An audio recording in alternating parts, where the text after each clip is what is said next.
Hey, what's up guys? Tyler here with Secure Team. On this channel, we talk a lot about UFOs, aliens, the unexplained mysteries in our skies and in space. We show a lot of footage, a lot of photos, and a lot of eyewitness testimony.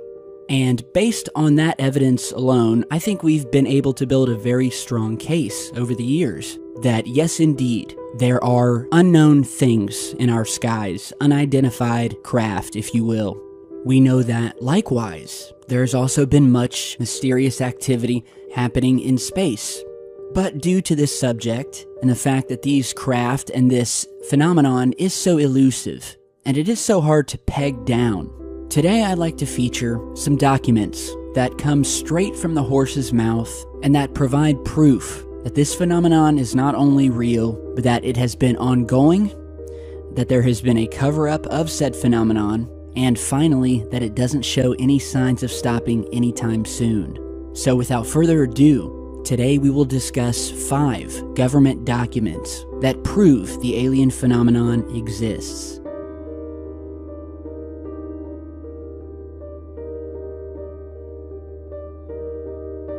For good reason, this is one of the most important UFO documents we have. On September 23, 1947, right at the beginning of the so-called modern UFO era, General Nathan Twining, head of the U.S. Air Materiel Command, or AMC, wrote a classified letter to Air Force General George Shulgin regarding the, quote, flying discs. He said the objects were real and not visionary or fictitious. They may possibly be natural phenomena, he wrote, such as meteors. However, he then went to say, quote, the reported operating characteristics such as extreme rates of climb, maneuverability, and action, which must be considered evasive when sighted, lend belief to the possibility that some of the objects are controlled either manually, automatically, or remotely. Twining listed several common descriptions of UFOs. They generally were silent, had a metallic or light reflecting surface, were circular or elliptical in shape, and often flat on the bottom. Many descriptions indicated a dome on top. Several reports indicated they flew in formation. Quite specific information indeed. UFO skeptics have pointed to Twining's statement that no wreckage of a flying disc had been recovered, and it's true that he was probably in a good position to know. However, what we don't know is whether Twining would have been able to tell Shulgin about a UFO crash if indeed such a thing had happened. Simply put, if Shulgin lacked a need to know, Twining could not have told him. On the other hand, Twining did state that UFOs were not secret American craft. This came as a surprise to General Shulgin, who expected to learn that there was nothing to the affair and that everything was under control. Looking back more than 50 years, the idea of the military at that time having some sort of secret craft has pretty much fell to the wayside. There is simply no credible evidence that the US had any craft like this in 1947, experimental or otherwise, that could duplicate the reported maneuvers of these flying saucers.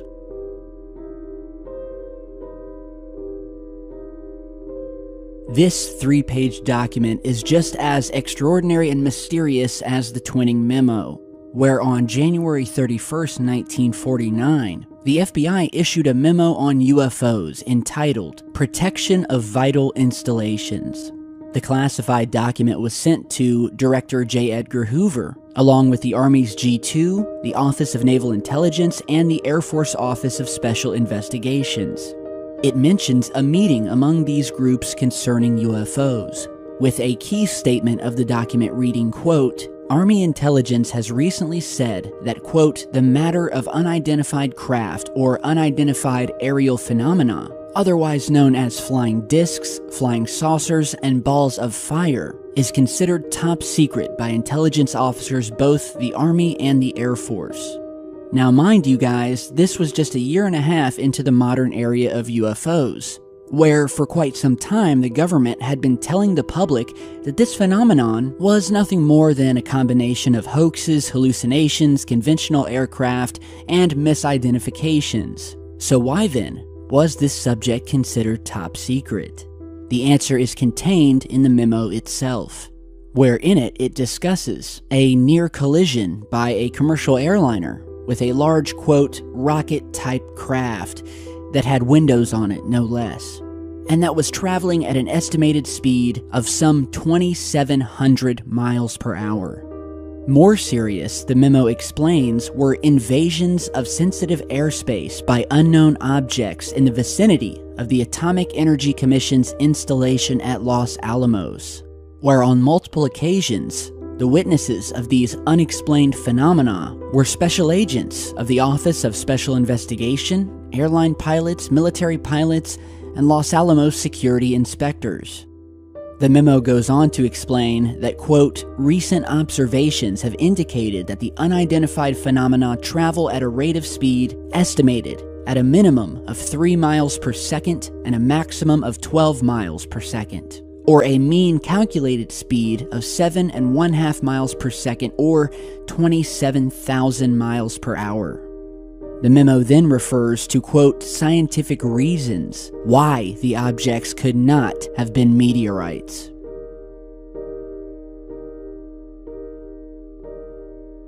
This document describes a rather close-up and personal UFO encounter on July 9, 1951, by the pilot of an F-51 fighter plane from Lawson Air Force Base in Georgia.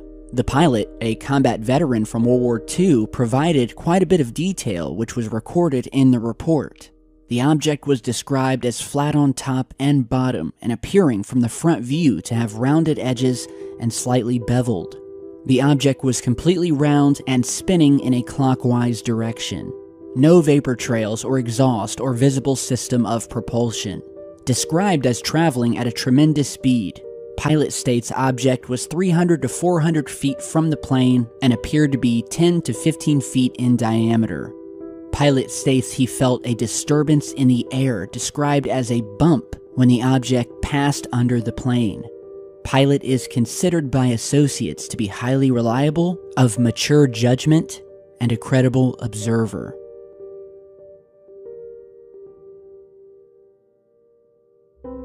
From late 1989 to the spring of 1990, hundreds of reports of lighted objects, often described as large triangular-shaped craft, were recorded in Belgium. The most spectacular sighting took place on the night of March 30th, 1990, where thousands of witnesses saw one or more low-flying triangular UFOs with bright lights flashing in the center. The Belgian Air Force sent 2 F-16s to intercept the UFOs, which were tracked by several NATO radar stations.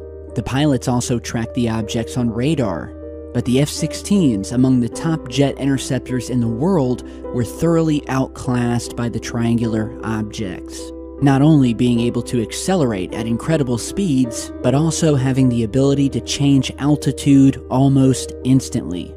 Major P. Lebretz of the Belgian Air Force General Staff did not seem to think these were American craft. His report on observation of UFOs during the night of March 30th, 1990, includes a detailed chronology of events and dismisses several alternative hypotheses. The speeds measured at the time and the altitude shifts exclude the hypothesis according to which planes could be mistaken for the observed UFOs. The slow moves during the other phases differ also from the moves of conventional planes. Though speeds greater than the sound barrier have been measured several times, not any bang has been noticed. Here also, no explanation can be given. So as technology has advanced, along with the government's ways of hiding this information, it's been much harder over the years to get a hold of documents or memos. They now know what these things are and that this is very real. And although documents have been scarce over the past 20 years, I'd have to say one of my favorite revelations that came in a set of secret documents released recently by a man who goes by the name of Victor Viggiani. In the 11 files that come directly from NORAD, otherwise known as the North American Aerospace Defense Command, detail the fact that over the last 5 years alone, there have been on average around 1,800 tracks of interest with at least 75 actual UFO intercepts. What this means is that the fighter jet pilots managed not only to get close enough to the UFOs and establish visual contact, but also to get a target lock, along with an air traffic control report about an incident in which 2 Canadian CF-18s scrambled from the Comox Air Force Base, pursued 3 UFOs at an altitude of about 35,000 feet, where they then gained contact and engaged the unidentified craft. Paul Hellyer, the former Canadian Defense Minister, has also spoken about this 2001 UFO intercept incident. And so there you have it. Today we've spoken about 5 of the most important and, in my opinion, telling documents that prove and shed light on the early days when the government was still trying to grasp what exactly was happening, all the way up to now when not only did we know what they were, but that there was no way possible they could be natural or created with our own technology. I am Tyler with Secure Team. Thank you guys for stopping by today. Let me know what you think down below. And stay tuned for a future video where we will be documenting 5 more of these once classified documents that once again further prove that all of this research we've been doing on this channel is not in vain and that we are definitely on the right track. Stay safe, guys.